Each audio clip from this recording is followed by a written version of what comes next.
हे दृश्य आहे गडचिरोली जिल्ह्यातलं. नक्षलवादाने पछाडलेल्या या भागात गेल्या कित्येक वर्षात वीजच नव्हती. अनेकांनी तर विजेचा बल्बही कधी पाहिला नव्हता. पण आता इथली गावं लख्ख प्रकाशानं उजळून निघाली आहेत. आणि ही किमया केली आहे गडचिरोलीचे पालकमंत्री आर पाटील यांनी. राजीव गांधी ग्रामीण विद्युतीकरण योजना या जिल्ह्यात चालू आहे आणि या अंतर्गत आपण 28,000 कनेक्शन दिलेले आहेत. आणि या वर्षाचा जो उद्दिष्ट आहे आमचा तो आहे 39,217चा. त्याच्यापैकी 28,400 दारिद्र्य रेषेखाली विद्युत ग्राहकांना, लाभार्थ्यांना आपण विद्युत पुरवठा दिलेला आहे. या गावात वीज आल्यानं आता विकासाचे अनेक मार्ग खुले झालेत.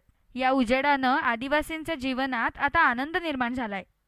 अर्थात त्याचं सगळं श्रेय जातं आर पाटील आणि राष्ट्रवादी काँग्रेसला.